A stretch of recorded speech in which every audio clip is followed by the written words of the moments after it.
సహాయకుడు. పిల్లరా, నీకు సహాయం చేయడానికి ఆయన దిగి వచ్చాడు. దేవాది దేవుడయ్యండి, సర్వాధికారి అయ్యండి, ఆయన శక్తి కలిగిన వాడయ్యండి, మానవ రూపాన్ని ధరించి శరీరధారిగా నడుచుకుంటా నీ ఊరు వచ్చాడు, నీ దగ్గరికి వచ్చాడు. ఈరోజు నీ ద్వారాన్ని తడుతున్నాడు. తల్లి, నీ ఎందుకు ఎంతకాలం ఏడుస్తావు? ఎంతకాలం వేదన పడతావు? ఎంతకాలం దిగులు పడతావు? ఎంతకాలం నీవు నిజంగా కుమిలిపోతావు, చింతపడతావు? ఈ రోజే ప్రభు దగ్గరికి వస్తావా? ఈ రోజైనా ప్రభు దగ్గరికి వస్తావా? ఈ రోజైనా ప్రభు దగ్గరికి వస్తావా? నీకు అన్నీ ఉన్నాయి కానీ ప్రభు లేడు. అందుకే దిగులు, విచారం, అందుకే వేదన, అందుకే పిల్లలను దుఃఖపడుతున్నావు. నీ దుఃఖములన్నిటిని నుండి విడిపించేవాడు పిల్లరా, ఆయన నీకు నెమ్మదిచ్చేవాడు. దేవుడి ఇంటిలోనికి నిన్ను ఆహ్వానిస్తా ఉన్నాడు. దేవుని ఇంటిలో నిత్య సుఖాలు ఉన్నాయి, నిత్య నెమ్మది, నిత్య శాంతి ఉంది. పిల్లరా, వస్తావా ప్రభు దగ్గరికి? వస్తావా ప్రభు దగ్గరికి? ఇదిగో ఈ రాత్రి నీ కొరకే చేతులు జోడించి అడుగుతున్నాడు ప్రభు.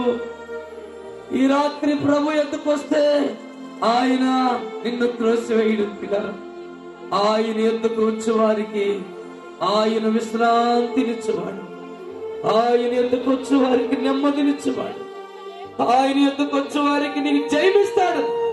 పిల్లలారా, యవనస్తులారా, కృంగిపోవద్దు. దేవుడు నీకు సహాయం చేస్తాడు. దేవుడు నీ పరీక్షలో విజయం ఇస్తాడు.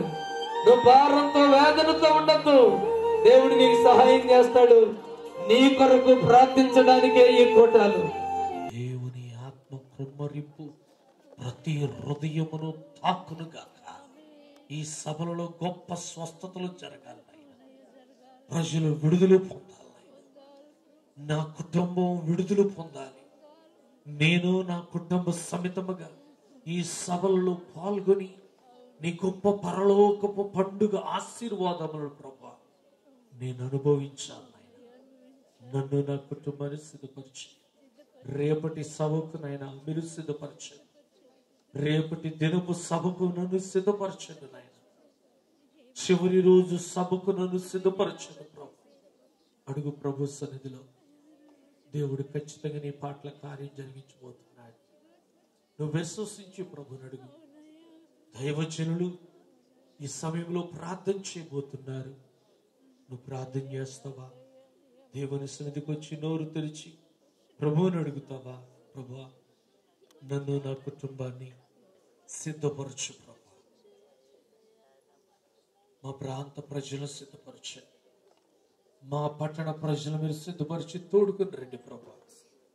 జాతి, కుల, మత, సంఘ భేదము లేకుండా, వర్గ భేద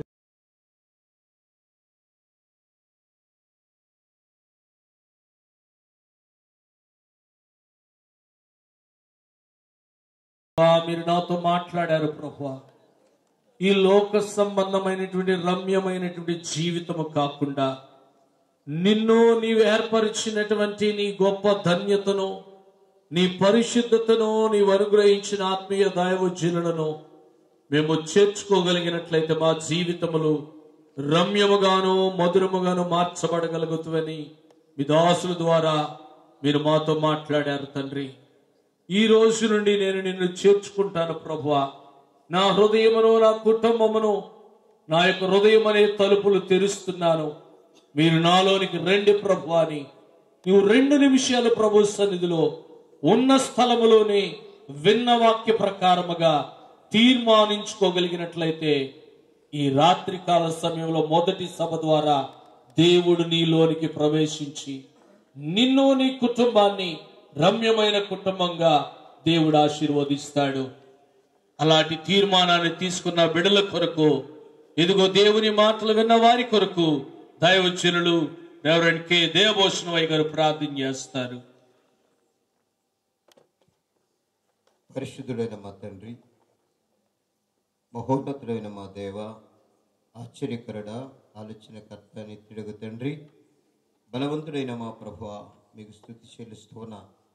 మీ దాస్తులో నుండి ప్రభువా మాతో సూటిగా మాట్లాడి తేటుగా మీ వాక్యాన్ని వివరించారు. నిజమే ప్రభువా, నీళ్లు మంచివి కావు.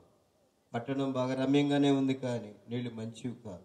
ఆ పట్టణంలో అనేక మంది ప్రజలు ఉన్నారు. ఆ ప్రజల్లో మేము కూడా ఉన్నాం.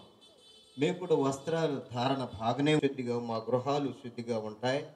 మమ్మలను బట్టి ప్రభు మా సంఘం, మమ్మలను బట్టి మా గ్రామం, మమ్మలను బట్టి మా పట్టణం పరిశుద్ధమైన పట్టణంగా, నూతన యెరూషలేము పట్టణంగా ప్రభువ నీవు ఆశీర్వదించగలవు. ఆ కృపా ద్వారాలు తెరుస్తున్నందుకు, మాతో మాట్లాడి మమ్మల్ని బలపరిచినందుకు, ఒకనాడు వేశ్యగా ఉన్న ప్రభు రాహాబును స్త్రీని ఇశ్రాయేలు వంశానికి వంశవృక్షంగా అభిషేకించావు.